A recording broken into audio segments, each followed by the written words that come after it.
Antes de empezar, un agradecimiento a los dragones del vacío y señores del Imperio Infinito. Gracias a ellos puedo seguir trayendo estas historias casi a diario. Dormir. Dormir, un concepto tan alienígena. Incluso ahora nos cuesta imaginar cómo una especie capaz de viajar por el espacio puede comportarse de esta manera. Y aún así lo cambió todo. Por supuesto, el sueño en sí o algo similar no era raro. De hecho, casi todas las biosferas tenían alguna criatura que exhibía comportamientos similares al sueño. La criatura cesaba toda actividad mental y permanecía quieta por un tiempo. Luego reanudaba su mente y actividades físicas. Sin embargo, esto solo se observaba en criaturas extremadamente primitivas y simples, criaturas que apenas tenían una mente. Cualquier ser con una mente más compleja nunca perdía por completo su conciencia. En su lugar, reducían las actividades de la mente consciente a un estado semiconsciente por un tiempo, y luego las reanudaba.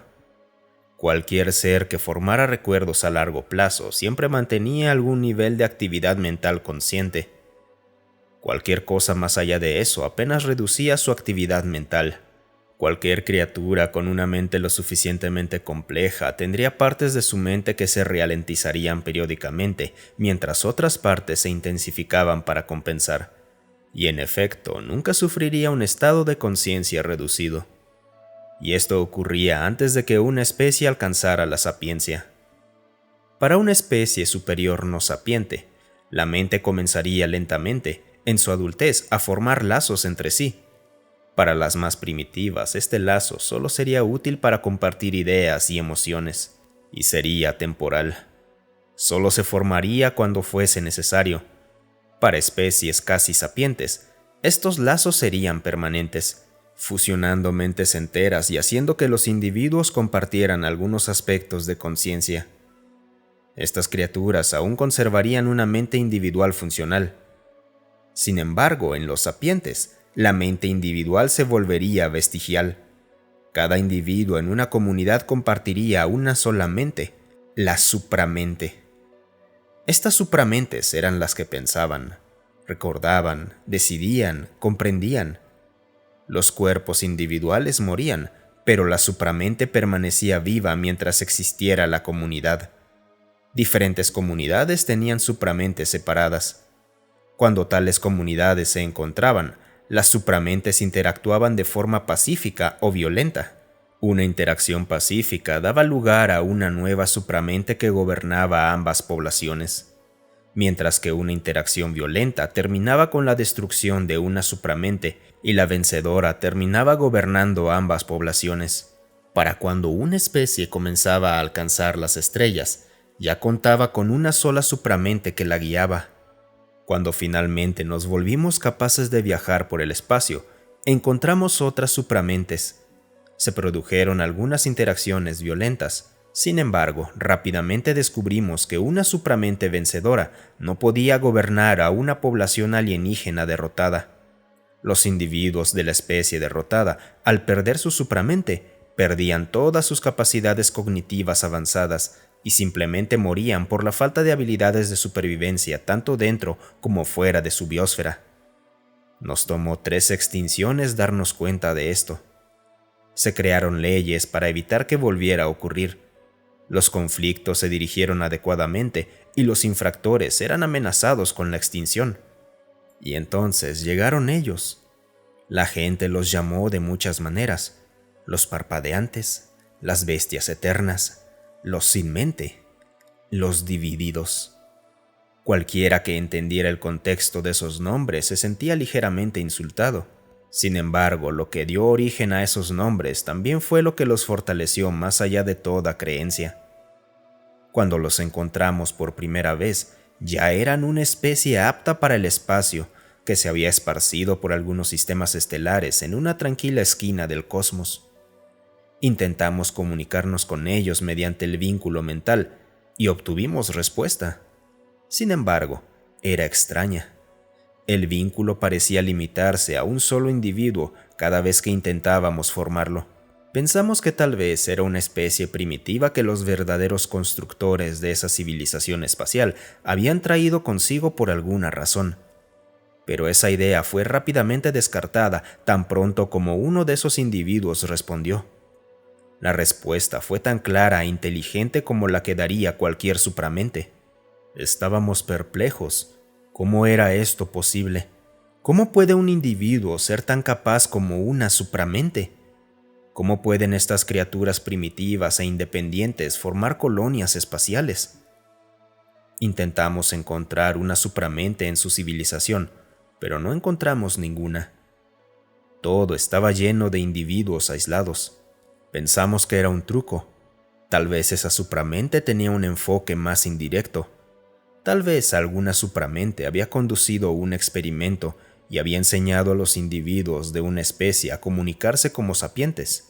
En realidad, simplemente no podíamos digerir el hecho de que probablemente había varios miles de millones de posibles supramentes, cada una confinada dentro del lapso de vida de un individuo. Pensar en algo así nos horrorizaba, aún lo hace, aunque un poco menos ahora, probablemente. En cualquier caso, finalmente tuvimos que aceptar el hecho de que con o sin una supramente, estas criaturas tenían presencia interestelar y debíamos tratar con ello. Pero, ¿cómo se trata con una especie sin una supramente? ¿Cuál individuo era el correcto con quien hablar?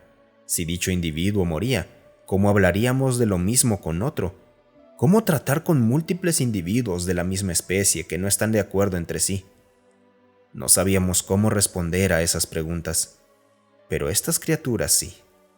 Establecieron sistemas que, según ellos, nos permitiría interactuar con su especie en su totalidad. En realidad, uno de sus individuos, un supuesto representante, hablaría con nosotros fingiendo hablar en nombre de todos ellos. No es que la mayoría estuviera de acuerdo con este individuo. Cuando planteamos ese problema, esa persona dijo que no nos preocupáramos, que ese era problema de ellos. Preguntamos qué pasaría si ese individuo moría. ¿Cómo sabría alguien nuevo qué acuerdos y desacuerdos habían alcanzado antes?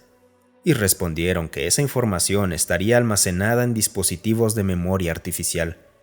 Cuando preguntamos sobre el cambio de opinión de un nuevo representante, dijeron que los tratáramos como si toda nuestra especie cambiara de opinión, como si así se comportara una especie cuerda. A pesar de todo, logramos tener algún tipo de interacción. Era mejor que nada.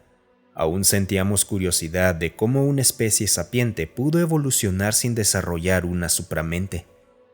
Estudiamos su especie y muchas otras de su planeta.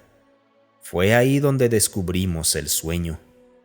La primera vez que encontramos a uno de ellos durmiendo, pensamos que la criatura había muerto de repente. Después de todo, en todas las demás especies sapientes, el individuo solo carece de conciencia antes del nacimiento y después de la muerte. Estábamos preocupados e informamos a otros de su especie sobre su prematuro fallecimiento. No se preocuparon y tras una breve inspección nos informaron que la criatura simplemente se había ido a dormir. No entendíamos. ¿Qué significa eso? Nos aclararon que con cada rotación de su planeta, cada uno de ellos normalmente experimentaba un periodo de pérdida total de conciencia y lo recuperaba después de dicho periodo. Estábamos aterrados. La pérdida total de conciencia era la muerte. ¿Acaso morían en cada rotación y luego regresaban a la vida? Nos dijeron que no era muerte, ya que todas las funciones corporales se mantenían y luego comenzaban a funcionar normalmente.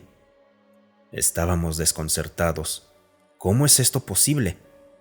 Para ver si eran únicos en este comportamiento, descubrimos que dormir era bastante común en su mundo y que muchos animales superiores participaban en eso.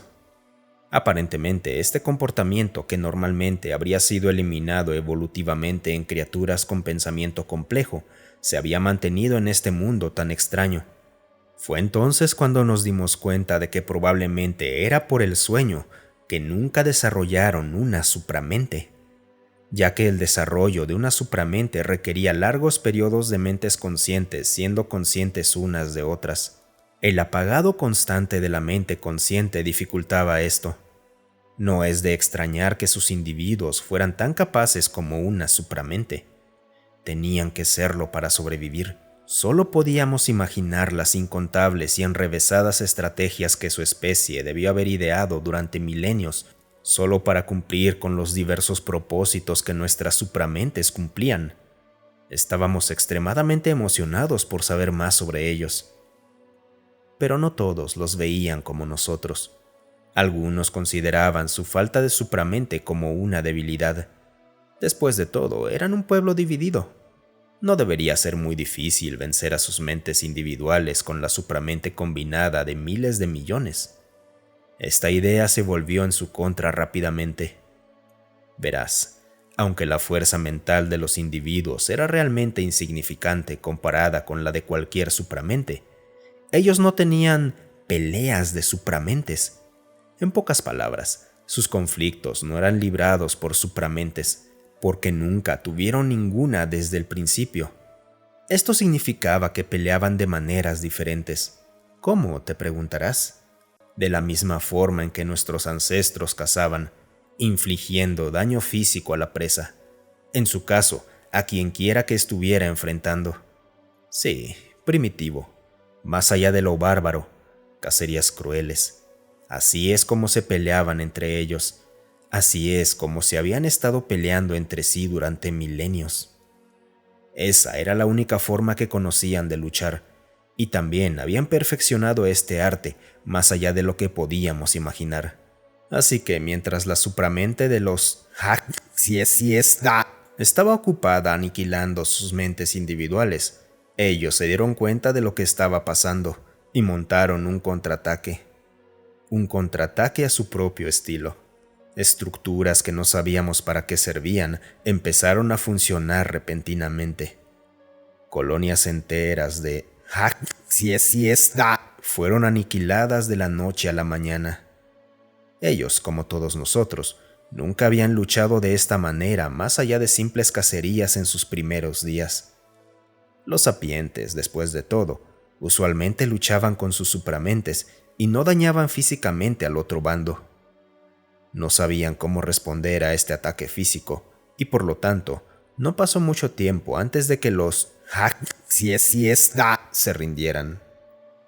Esto sacudió a toda la comunidad cósmica. Todos nos dimos cuenta de que ninguno de nosotros tenía una forma de responder a un ataque así si nos llegaba a suceder. Así que todos comenzamos a investigar esta forma particular de lucha e incluso pedimos a los propios maestros que nos enseñaran sus métodos. Parecían tan extrañamente alienígenas y al mismo tiempo tan familiar. Un arte largamente olvidado que había sido perfeccionado y adaptado para el espacio. Ahora sabíamos que su llegada lo había cambiado todo. Los humanos y su sueño.